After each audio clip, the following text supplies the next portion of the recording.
What's up, PGF Nation? The Seahawks win Super Bowl 60 with a dominant effort from the defense. Alex and I are going to recap the game, give you our thoughts on what took place. Plus, we have picks 13 through 32 of my NFL Mock Draft 1.0 that we're going to go over. If you guys haven't already, go back a couple episodes. We did picks 1 through 12 of the mock draft already. So if you haven't caught that, go check that out. Going to do the second half of the mock here after we talk about the Super Bowl, Alex. Once again, guys, I'm your host, Brad Fowler. Joining me is my co-host, Alex Higdon.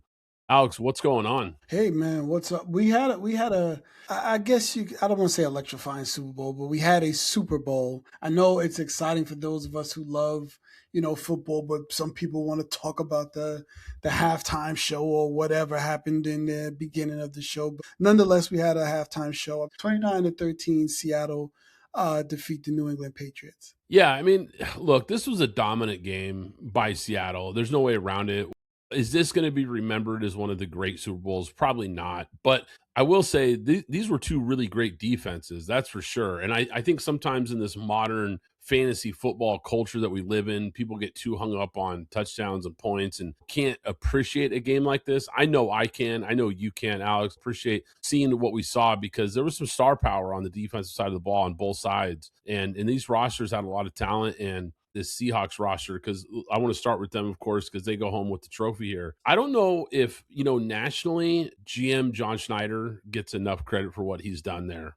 This guy's been really, really impressive in Seattle for a long time now. And with this win, Alex, he actually becomes the first NFL GM to win 2 Super Bowls with the same franchise using entirely different rosters. So we've seen GMs win multiple Super Bowls, but usually there's some carryover. You see a couple guys that were on the first Super Bowl team that make it onto the next one. This is 2 completely different rosters. So pretty impressive stuff. And if you look at how this team was built, he made some nice moves in free agency, picked up Sam Darnold's obviously the big story, picking up a guy like Julian Love, some moves to kind of fill in some pieces. But primarily this team was built through the draft. And obviously we're going to be shifting gears here to the NFL draft in no time, but you look at this team, and this is absolutely the blueprint if you want to build a great roster. Is you got to crush the draft, not just those first couple rounds, but you have to crush the draft consistently to build your foundation, and then you kind of fill in the holes with some free agent moves like we've seen from the Seattle team. I mean, go back and look at those recent drafts that really were the pillars of this team right now. 2022, 2023, 2024, absolutely crushed those drafts, Alex, Yeah. for John Schneider and the Seahawks. Yeah. A lot of people talk about, this is Pete was there. Well, let's look what happened since Pete left. They get Sam Darnold. I don't think they drafted Walker, but then they get Cooper Kupp. They get Rashid Shaheed. They get Jackson Smith and Jigba. They get Byron Murphy. They get Ernest Jones. They get Nick Aaron. They get Devin Weatherspoon. They get DeMarcus Lawrence, and then so on from there. You just look at just those players that I named, and that is the staunch with rookies and veterans mixed in when I mentioned DeMarcus Lawrence. But Sam Darnold, they mix those guys together and they hit. And that's how you win. That's how you build a franchise. That's how you start to multiply your franchise. They started last year, they changed coaches, and then they get to this year, they go 14-3, and then they win the Super Bowl. I know we're talking about Seattle, but nonetheless, the New England Patriots, they've sort of done the same thing, probably with more rookies more than anything else, but they did the same exact thing. They added Drake Maye, they added Ramondre, they added Trayvon, they added Mac Hollins, they added Milton Williams, Robert Spillane, and you go 14-3, and you end up in the Super Bowl as well. Yeah, absolutely. And Stephon Diggs. Right. Because you're right. It was a blend of kind of picking up some key free agents. New England coming off of a 4-win year the year prior, and they had a lot of cap space, and they went and used it to kind of fill in some of the holes on this roster. And for the most part, they hit on a lot of those guys, made a lot of nice moves, and then that combined with a lot of really good draft picks in recent years, none other than Christian Gonzalez, who, wow, I mean, I know in a losing effort, but what a game he had. He might be the best corner in the game right now. And then the other guy that might be in the conversation for best corners on the other side in that same draft class. If you remember, Alex, him and Devin Witherspoon were both the top 2 corners in this class. We liked both these guys. They both were first-round picks, and now look at where they are a couple years later, 2 of the elite young corners in the game right now. I mean, Witherspoon was incredible in this game. And I will correct you on one thing. Kenneth Walker was drafted by Seattle. I believe he was a second-round pick. Oh, he was okay. I'm Yeah. So, but you're right about the Patriots. And look, I think what's getting lost here, and the Seahawks deserve a lot of credit, right? They had a great season. They were clearly the better team. They were clearly the best team in the NFL this year. They were the one seed out of the NFC, which was the better conference this year. They belonged where they are right now, which is hoisting that trophy. But I don't want to ignore the season the Patriots had. They were probably, truthfully, a year, maybe 2 years ahead of schedule with what they did this year. I mean, it's pretty impressive. And everyone's talking about how they had a light schedule and this and that. That's fine. But this team really played well, and they really came together. And I don't think they're going anywhere. I think they clearly have some things they need to fix on this roster. They have some upgrades they need to do. They're clearly not ready to play with the team on this level. But this is a team that is young. I believe they led the NFL in snap count by rookies. So a very young team with a lot to build on here.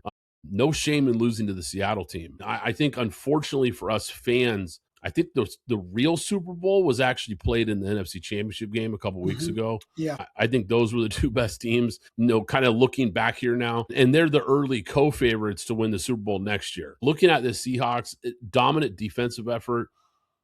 The Seahawks offense wasn't great in this game, Alex. This Patriots defense really kept them in this game all the way up until the fourth quarter. It was all field goals. They were keeping them out of the end zone. Then in the fourth quarter, the dam kind of finally broke for New England, and that's when we saw Seattle kind of pull away. But Seahawks overall, I didn't think Sam Darnold was very impressive. We talked about our Super Bowl MVP odds on the preview episode going into this game, and I mentioned how I didn't think Sam Darnold was a good bet. I thought a guy like Kenneth Walker was a much better bet. I mentioned a couple other guys I thought were better bets. Kenneth Walker ends up getting great odds for all you guys that might have picked up that bet. That one hit. But Seahawks 4 for 16 on third down, 1 for 4 in the red zone. Not a very impressive effort, and they let this New England team hang around for a long time in this game, Alex, if not for a couple key plays here or there. If they could have gotten anything going on offense, they could have swung this and gotten back into this game. Yeah, and I mean, the score at the end of the first half was 9-0, if I'm not mistaken. So it's 9-0. If they score, it's 9-7. It's that simple. Right. It's really that simple. When you're scoring 3, the Patriots defense did their job. They held them up to standard by saying, okay, you drove, you got down into the 20, and then we're not going to let you score anymore, and we're going to have you kick. We're going to just have you kick. The feel of the game, I'm not going to lie, it was 9-0. It felt like they should have been up a lot more. If New England could have just had any big play go their way, they could have been right back in this game. It just, like I said, it just finally got away from them late. All the headlines are about this redemption story, and that's great. And don't get me wrong, it's a cool story, but let's look at the reality of this. This is still a guy that led the NFL in turnovers this year. He had 3 passes in the first quarter alone that probably should have been picked off. Who knows how this game plays out if any of those plays go New England's way. There was 5? I think I counted 5 or 6 times at least in this game where Darnold escaped what would have been a huge sack. And I'll give him credit. He did a great job of, evading the pass rush.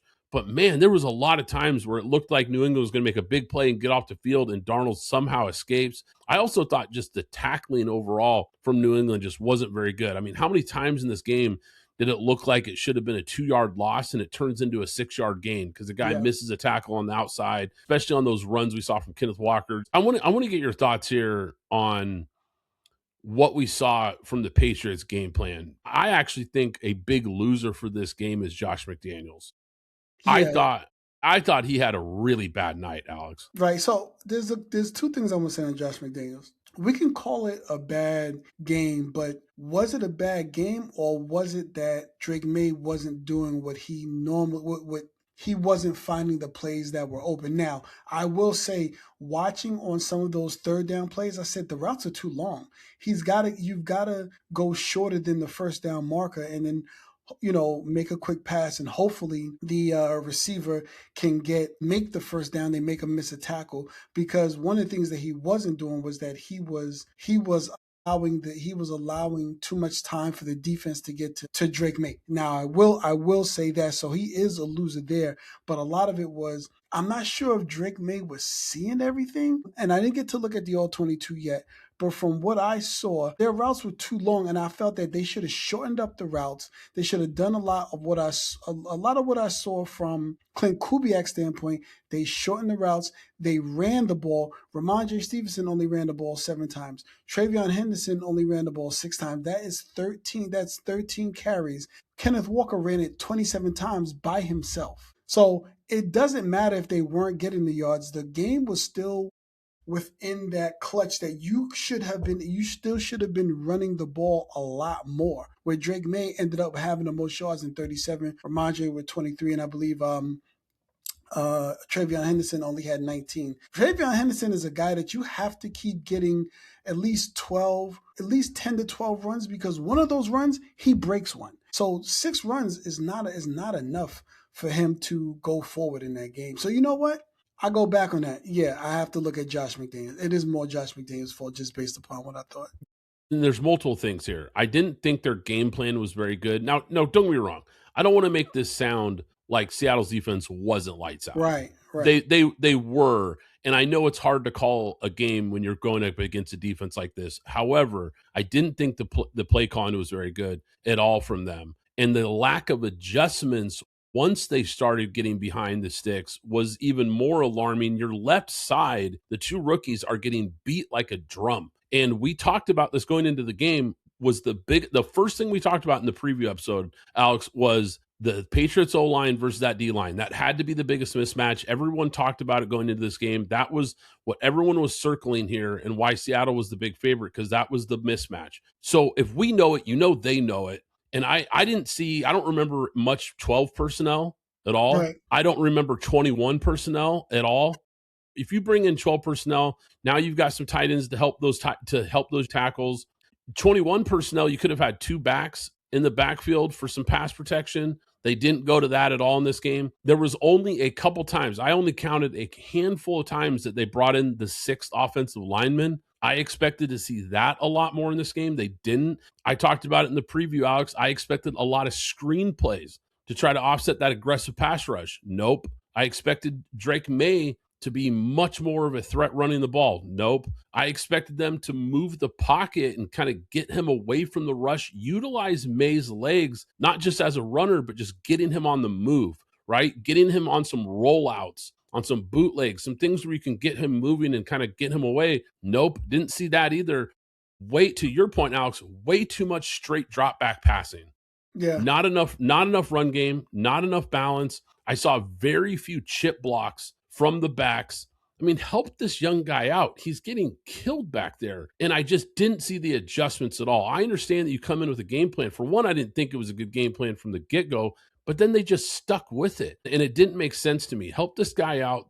Give him some outs, right? Give him, to your point, Alex, where was the quick hitters? Where were the hot routes? Where were the quick hitting slant plays that you could kind of get the ball out of his hands quick to evade the rush? There was none of that, and they never adjusted to what Seattle was doing in this game. Yeah, and the other thing is, you talk about 12 personnel or 21 personnel. Where was Austin Hooper in this game? Like, I didn't see. Right. Well, not just Austin Hooper. Where were Hunter Henry and Austin Hooper? Like, I understand that there weren't a lot of catches during the game. I mean, the wide receivers caught their passes, but they looked like tight ends. Nobody was down the field, anything like that, and that is fine, with the exception of Mac Hollins. But that was fine. But where were your They're taking away Stephon Diggs. They're not letting us get. Even when we do catch the ball, they're tackling us right away. You know what? Let's go to the tight ends. Let's double down with two tight ends set, maybe a 2 running back, 1 wide receiver, or 2 wide receivers, 2 tight ends, 1 running back, whatever setup that you want to go with. Let's go with one of those setups and see if we can move the ball to get down the field, as opposed to going 3 and out every single time. I mean, one of those, I believe it was after the half, New England got the ball back. They had the ball for 12 seconds, and the play was over. That was it. It was 12 seconds, and they gave the ball right back to New England. No, I'm sorry, right back to Seattle. I also found out today, listening on NFL radio, apparently he got an injection, a pain-killing injection in his shoulder right before the game, which is very interesting. He was not on the injury report, or excuse me, he was on the injury report, but he was a full participant in practice on Friday, which is Wait, who? typically I'm what sorry, who was this? Drake Maye, because you know Drake May. how Okay, sorry, he was Drake May. yeah, he was dealing with the shoulder injury after the championship game, and there was some talk about that going into this game about the soreness in his throwing shoulder. Oh, yeah. Well, I come to find out today that he got a pain-killing shot in that throwing shoulder before the game, which I think is very interesting because that tells you he was clearly dealing with some real pain going into this game, and New England was trying to downplay it. And I know they're not trying to use that as an excuse or whatever, but there were actually a handful of times in this game where May had guys open and he was way off. And I can't help but wonder if that affected his ability to throw accurately in this game. I know he was a little bit rattled, but they had some plays. There was some plays to be made that they didn't make that, let's face it, this guy led the league in completion percentage. You know, I think it's safe to say he's a pretty accurate quarterback, and he missed badly on a couple throws in this game that I was a little bit shocking to me. I will go back to this. So I thought Seattle's defensive game plan overall, I think just had New England completely lost. And like I mentioned, the lack of adjustments, but I will give Seattle some credit here in the sense that they came out and did some things that they don't normally do, and it totally caught New England off guard. For instance, Seattle didn't blitz much this season. Yep. They're a team that, yeah, they get a lot of pressure with their front four, and then they typically drop guys into coverage. That's kind of their MO. Macdonald was dialing up the blitz early and often in this game, which is something he doesn't do much of. They blitzed Alex at one point early in this game. They blitzed on 6 consecutive downs. Devin Witherspoon was all over. That's unheard of. You know, that is unheard of. And that, to me, that's great coaching because that's a coach that understood his tendencies. He knew that New England was going to see how little they blitzed, and he went against what he normally does to throw them off guard, and it totally worked. The other thing I saw in this game, Alex, Seattle plays a lot of 4-man fronts. They came out in a lot of 5-man fronts in this game, and I think that really confused New England too because they were expecting that base 4, and they got a lot of 5-man fronts that really threw off their game plan. I just think the combination of what Seattle did, some left hooks that they didn't see coming, and they just were never able to get adjusted to the game plan or the flow of this game. Yeah, I'm taking a look, and what I'm looking at right now, I'm looking at PFF. I'm looking at Devin Witherspoon.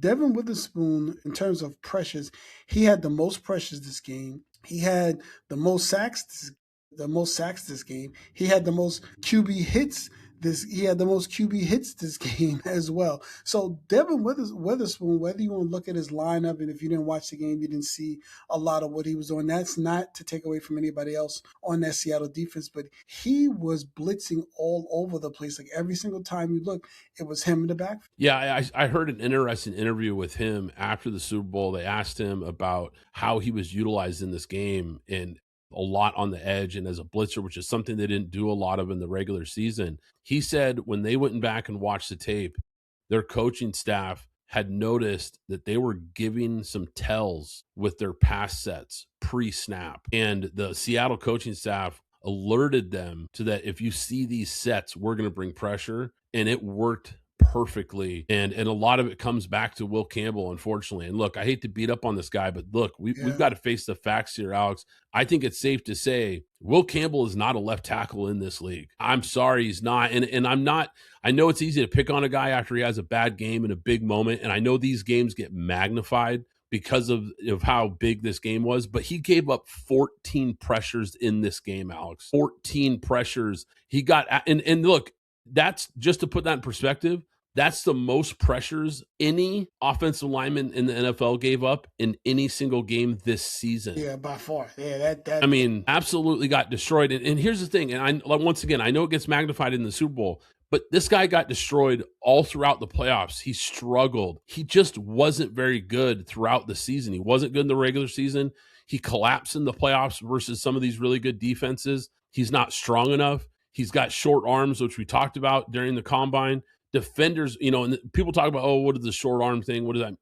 When you've got short arms that tackle, defenders can get into your pads. And we see it way too much with Campbell. Guys get into his pads and they drive him into the backfield. His feet are too slow. He's not athletic enough. It's just alarming how bad he played this year. I will be absolutely shocked, Alex, if he is the starting tackle next year. And this is a guy who was the 4th overall pick. So let's take a quick trip back to last April. The Jets took Armand Mimbu at pick 7. He was great as a rookie. And then Kelvin Banks was the Saints pick at number 9. Also, very good rookie year. This one stings. This one really stings because as good as this New England team is, as good as they are and all the pieces they've added, that draft pick is going to haunt them because now you've got a guy that clearly isn't good enough at a premier position where you drafted him, and there were guys available that you could have taken, so that one's going to sting. Yeah, and again, just looking at his PFF grade, I mean, he has 2 games where he's under 60. He's got a couple games where he has 2 games where he's under 60. In the playoffs against Houston, Denver, and Seattle, he's 45.8, 50.6, 38.2. Pass blocking, he's 16.5, 59.7, and 32.9 against Seattle. So he wasn't good in the pass game whatsoever. Now, that can also be a mixture of what he and Wilson did, both of those guys being rookies on that left side, which I can understand saying, hey, we're going to take I'm sorry, I forgot the gentleman's name, from the right guard and put him at left guard and kind of mix those up a little bit so they can perhaps fix some of the confusion that was going on there. But they left those 2 guys on the island by themselves. Yeah, and that's the thing. And like I said, we're picking on this guy. We're picking on the left side, and rightfully so because they had a bad showing. But I don't think the coaching staff did much to help him. I really don't. And especially once they started getting beat repeatedly early in that game, there should be red flags going off as a coach saying, okay, look, we got to change some things up. We got to bring in some different personnel. We've got to run some different plays here. I just didn't see it from that New England team. Now, we talked about some prop bets, some MVP picks and all that during the preview. Look, I got to take a victory lap, Alex. Cooper Kupp, my favorite prop bet, was over 3.5 receptions. That hit before halftime. And here's the thing about Cooper Kupp. I said that he's going to be a guy they're going to go to because I thought Christian Gonzalez is going to slow down. We called Jackson Smith and Jigba. Now, he was even better than I thought. My goodness, he was lights out. But Cooper Kupp quietly had a really nice game. It's not going to show up on the stat sheet, but he was lights out as a run blocker on the outside. He sprung a lot of those outside runs that Kenneth Walker had. He was big time. And like I said, not in the fantasy stat way, not in the, didn't have huge numbers, but he made some big catches and some huge blocks in this game. Not to not mention Kenneth Walker, he had a lot of those runs. They ran the ball. They consistently ran the ball. And when it was time for him to pop, he popped one. He broke a few tackles, broke outside, got outside, was able to get up the field, and then he caught a few passes. I think it was only 2 for 27 or 2 for 26. I'm not sure. So he ended up with like about 158, 160 yards on 29 touches. Yeah, no, he was really the only consistent player they had on the offensive side of the ball for sure. And I think he's one of the only Super Bowl MVPs not to score a touchdown, which was kind of interesting. But that's just the kind of game it was. And when you're in a game like this, I also mentioned this in the preview, and it totally came to fruition, was I mentioned how turnovers and special teams would play a role in this game, and they absolutely did. The turnovers late in this game were huge. That's when Seattle really pulled away. But the special teams, I don't know if people are talking about enough, because you look at what Seattle did in this game. They didn't beat themselves. They only allowed 1 sack. They had no turnovers in this game. Their field goal kicker didn't miss a single kick. And their punter pinned the Patriots at the 6-yard line, the 4-yard line, the 2-yard line. I mean, the Patriots were consistently starting in deep field position.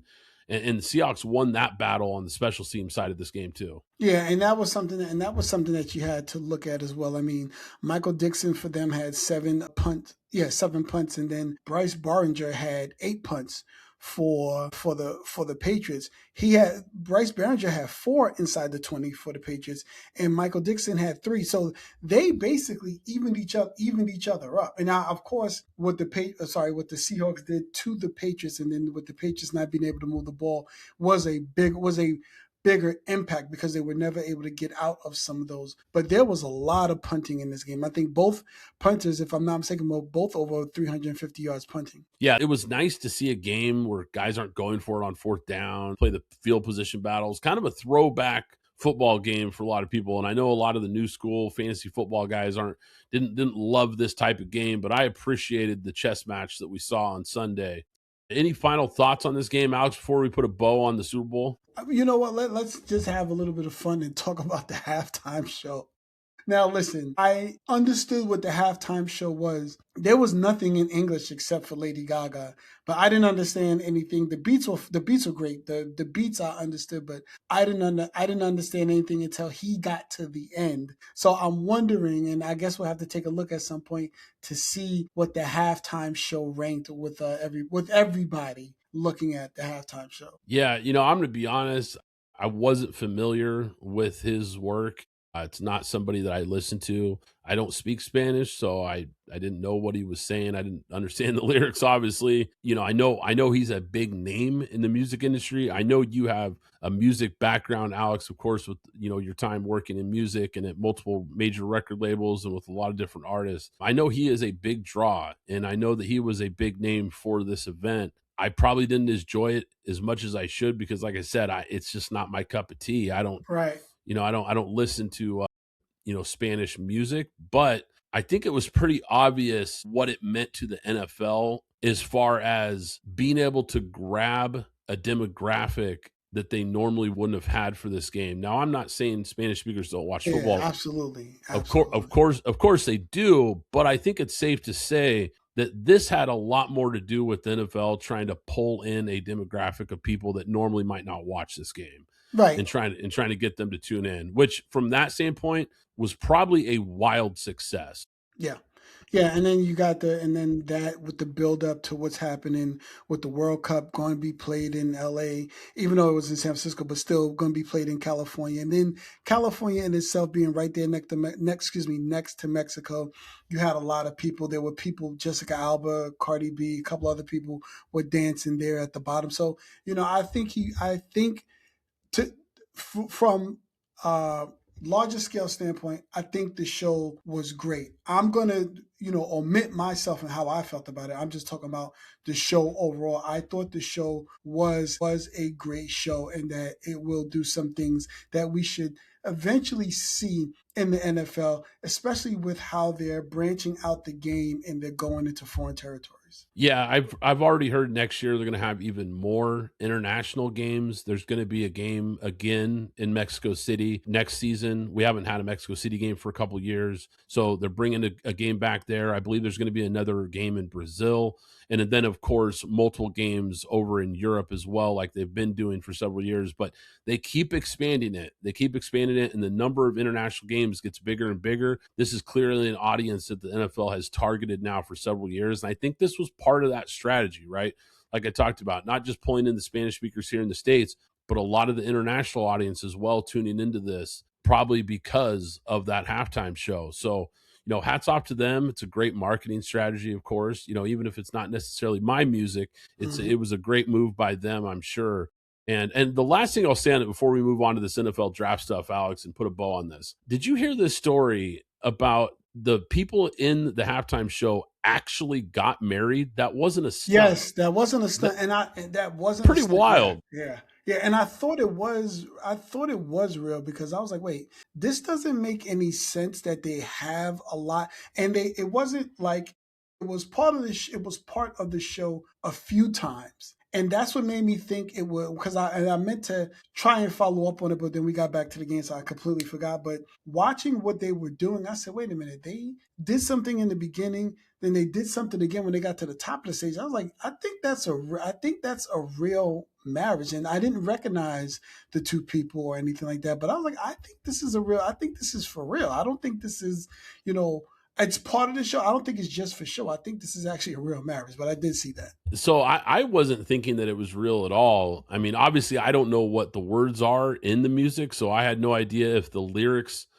were talking about marriage and that was just part of the theatrical part of it. I didn't know what to make of it, to be honest, but I did notice early before the actual ceremony part. I remember him having the wedding ring and then handing it to him, and then they proposed. I think that was the same couple. I don't really know, but then I don't know, to be honest. But I did hear that It was real, yeah. I heard that the whole thing was real and that apparently this couple invited him to their wedding, Mm, and so in return he did this for them, which wow. is really cool. I mean, Right. really, really cool. The only thing bad for him is now he's going to have 10 million people asking for him to go to their wedding. However, it's a very, very classy move by Bad Bunny regardless. So, Yeah. all right, man, let's put a bow on it here. Incredible NFL season, incredible Super Bowl, but it's officially draft season again.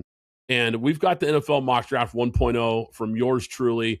Like I said, guys, if you haven't already, go back. We did picks 1 through 12. We're going to continue with the rest of the first round picks. And Alex can tell me how much he hates these picks and how they make no sense at all.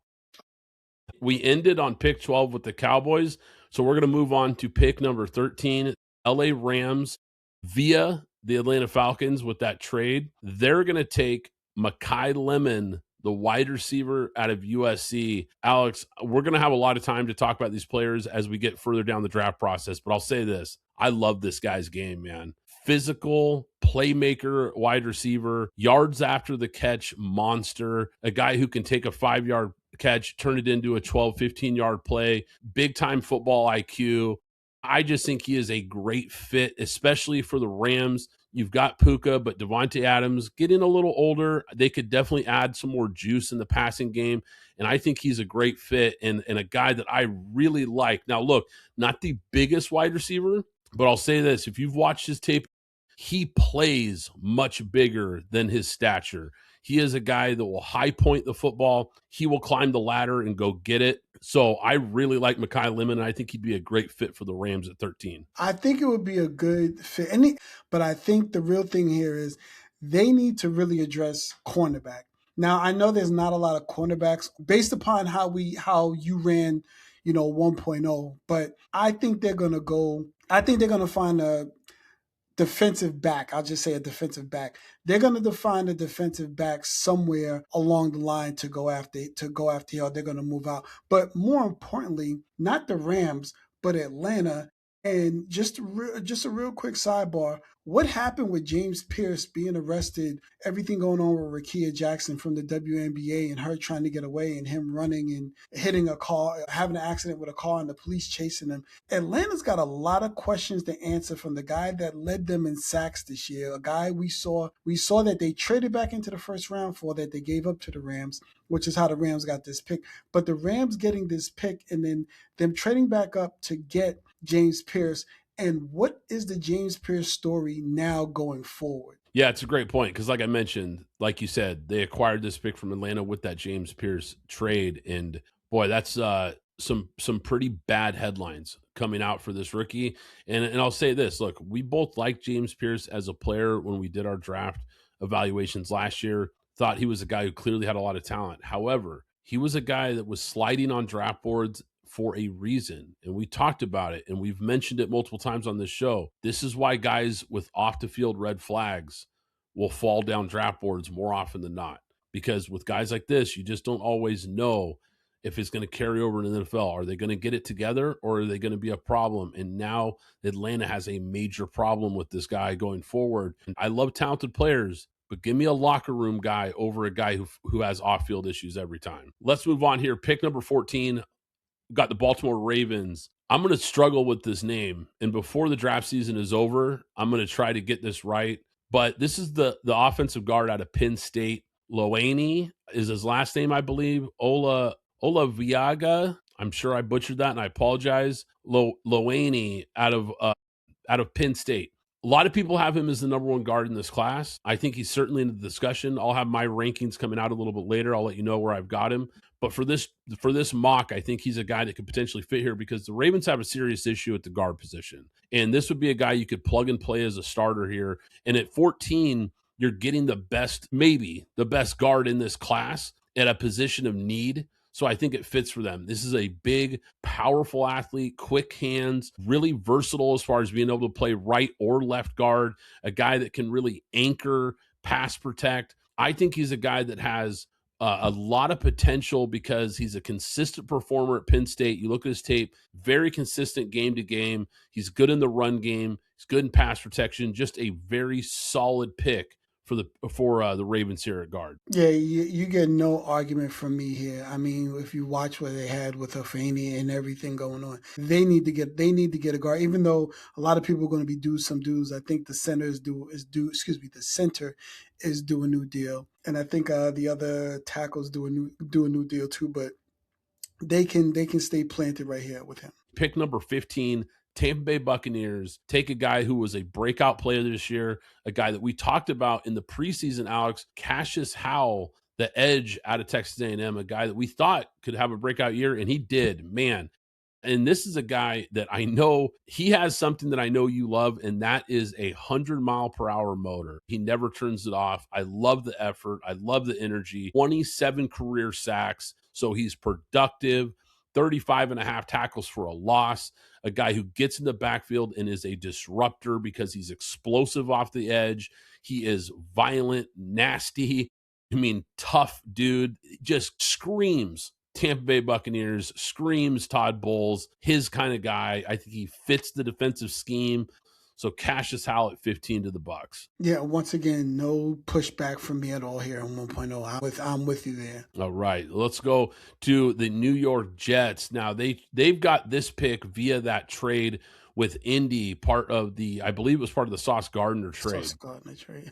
And look, I think the Jets go with Carnell Tate. Now, the wide receiver out of Ohio State. This is a guy that a lot of people think could be the number one wide receiver off the board. Obviously, in my mock, I don't have him there, but I could understand if he wasn't available at this point. It's really going to be, choose your flavor when it comes to wide receiver in this draft, because there's a group of guys that are all kind of viewed in a similar grade range. But a lot of people do have Carnell Tate as the number one wide receiver. Really good player, really fast, explosive, quick first step. I think he's a guy with a really high ceiling, but a very high floor. I think he comes in as a polished player, a player who runs really clean routes, reliable hands. He's good in contested catch situations. He can play in the slot. He can play outside. They moved him around a lot at Ohio State. I just think this is a really great value pick. It's a good wide receiver class. If Carnell Tate's on the board this late, I think the Jets would run to the podium to make this pick, because they've got to find someone who can be a playmaker opposite of Garrett Wilson. Once again, no pushback. This is the third one in a row. No pushback from me. I agree with this pick. Now, at 17, Detroit Lions. I have them taking Caleb Lomu, the offensive tackle out of Utah. Now, this is the other offensive tackle out of Utah. Utah had one of the best offensive lines in college football last year.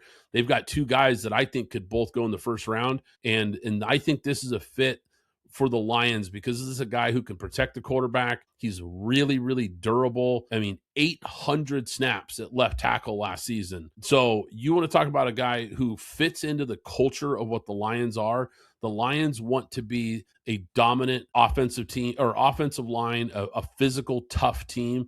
And as great as that O-line was a couple years ago, we've seen it take a little bit of a dip with some of the players they've lost up front. So I think it's time to get some youth infused back into this offensive line. I think he's also a guy who probably hasn't played his best football. There's some developmental upside for a guy like this. I think he's also a guy that if he doesn't work at offensive tackle, he's absolutely a home run pick at guard. So I think it kind of fits either way. You kind of cross your fingers and hope he can play tackle. If not, I think he fits easily inside. Good run blocker, very consistent pass blocker. I think this is a home run hit for the Lions here at 17. 4 in a row, no pushback from me. All right. So this is a player that really hit my radar during the Senior Bowl. At number 18, the Minnesota Vikings take Emmanuel McNeil-Warren, the safety out of Toledo. I think they're going to have to start looking for a replacement for Harrison Smith. Yeah. Very good player. Obviously,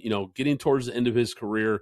They need some help on the back end of that defense. This is a guy who's explosive. He can cover. He's good in run support. Very smart player. Very instinctive. He has good read and react quickness. Played both safeties in college. Was able to move around the field. Kind of a little bit of a chess piece type safety. So I think this makes a lot of sense for them. And like I said, a guy who I didn't see play much, but he's got on my radar, Alex, here in the draft process because he really he really showed out during the Senior Bowl, and I'm going to be excited to see what he does at the Combine. Yeah, once again, no pushback from me. I believe that they're going to have to, at some point, they're going to have to look at. I know they kind of threw one away with Lewis signing. They fired their previous GM. Now they have a new GM. So, yeah, they're going to have to look at replacing Harrison Smith. I've been very critical of the Vikings draft classes the last couple of years. I think it's very interesting. They fired their GM. Two things happened, right? For one, Sam Darnold goes on to make a Super Bowl run and then obviously just won the Super Bowl, but made a Super Bowl run when Minnesota decided to move off of him as far as re-signing him. Some of that obviously is going to fall back on the GM. And that doesn't look good when you move a guy out of the building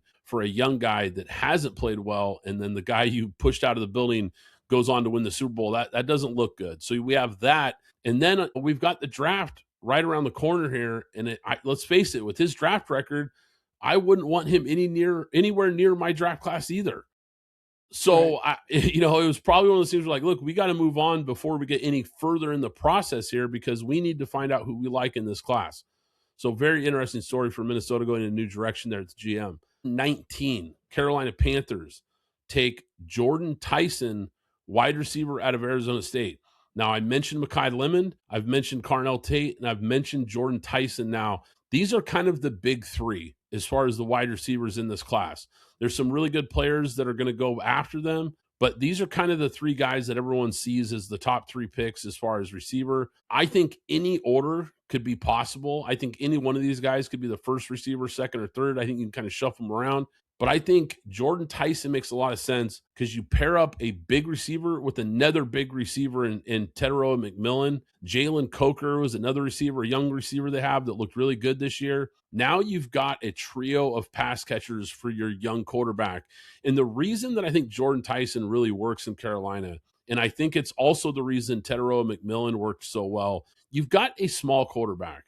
And I think the Carolina Panthers thinking was, let's get him some big targets, right? Let's make it easier on a small quarterback by giving him some big targets to throw to. Jordan Tyson is a big physical wide receiver, a guy who's got really nice route running, very reliable hands. I think he's got the ability to be a plug and play starter for this wide receiver group opposite of McMillan on the outside. The only real red flag for him is he has had some injury issues. And there's a lot of people that will tell you he might actually be the most talented wide receiver in this class. But I think the injury issues are a real concern. And that's why I've got him sliding a little bit on my draft board here. Pick number 20, Dallas Cowboys here. They've got this pick via the Green Bay Packers, part of that Micah Parsons trade that we saw earlier in the year. I think they're going to go with a guy like Keldrick Falk, the edge rusher out of Auburn. Now, he's going to be an interesting guy to talk about later in the process, Alex, because there's some real question marks about him, but he's a big-time athlete with a lot of traits that you're looking for, 6'6", almost 290 pounds. The question is, can he develop into an elite pass rusher? But he's a guy that I think there's a lot of potential here for him, and they still need to address this defense. I think that much is obvious. Yeah, I'll say this really quick. I'm not sure about that one either. I think they're going to bring Jadeveon Clowney back. I think they're going to maybe try and go for a line. Well, if there's a linebacker there or a cornerback. I know they drafted Caleb Downs, the safety, but I think they might try and go for a cornerback. Just the way that however the draft. 21 Pittsburgh Steelers, Denzel Boston, the wide receiver out of Washington. He's kind of the first player just outside of tier 1 when it comes to these wide receivers, but people might be sleeping on this guy a little bit. Big physical receiver, outside receiver, kind of prototypical X receiver. Pair him up with a guy like DK Metcalf. Now you've got two big physical receivers on the outside. He's a guy who's really good in the 50-50 contested catches. Like I said, just a physical, fast player. I think he's a very clean route runner. I think he has the potential to be a plug-and-play starter for a team that desperately needs one on the outside. Yeah, I can see this one. I don't have a problem here. The Steelers had a lot of issues with the passing game, so I can see this happening. At number 22, LA Chargers, I have them taking Lee Hunter, defensive tackle out of Texas Tech. Size, quickness, just a big pass rushing type of interior defensive lineman, can anchor in the run game. And I think this is a move that I think is a little bit of an insurance because you've got some free agent departures that are going to be leaving that team on the inside. So I think he's a guy you can kind of bring in, plug that hole up front. And we know Harbaugh loves to build in the trenches. And I think they've got a good one here with Lee Hunter. Yeah, I could see Lee Hunter, but they're also going to lose Khalil Mack, and they don't have any big time pass rushes. And we'll have to see if they resign the linebacker they got from the Ravens. So they're missing a lot. They're going to be missing a lot on defense here. Number 23, Philadelphia Eagles take Avion Terrell, the cornerback out of Clemson. This is A.J. Terrell's brother, younger brother here. A.J. Terrell, obviously, corner for the Atlanta Falcons. And look, his younger brother looks like he could be a good one. When you talk about a guy you can bring in now, and he can play on the outside opposite of a Quinyon Mitchell, Cooper DeJean is in the nickel. Now you've got a trio of young corners that are versatile, and are playmakers. I think this would be a fantastic move to round out a young secondary for the Philadelphia Eagles. Yeah, I don't know if I would go there again because they went twice within the last year. So I think they need because I don't think they're going to keep Jordan. I don't believe they'll be able to keep Jordan Davis.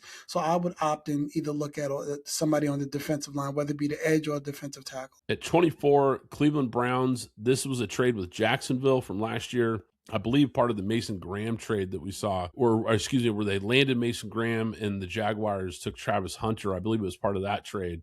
I have them taking Caden Proctor, the big offensive tackle out of Alabama. I mean, this guy is huge, 6'5", 300 plus, a guy who can anchor. I think there's still a lot of developing for him. That's why I've got him a little further down in the draft.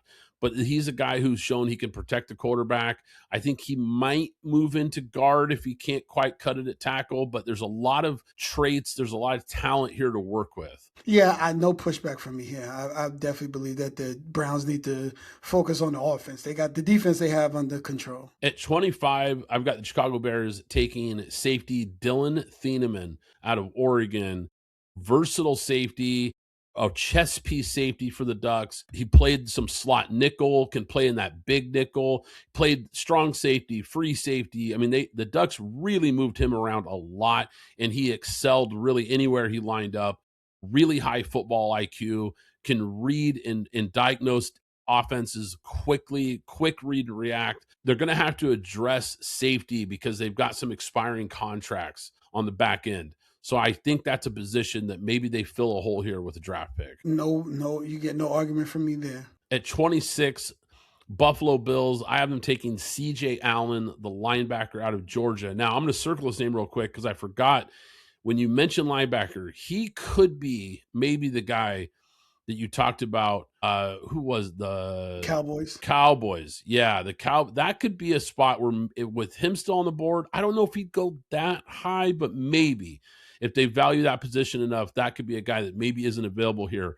But in this mock, I have him falling to the Bills, really strong against the run, can cover. Another guy, high football IQ. You know, we know Georgia runs a very complex defense. So a lot of the guys, especially on the back end of that defense, very smart players. And you've got Milano, Shaq Thompson. There's going to be some free agent losses on the back end of this defense. So he's a guy that I think you can be a plug and play guy to replace at least one of those guys. I think Buffalo has a lot of things to look at.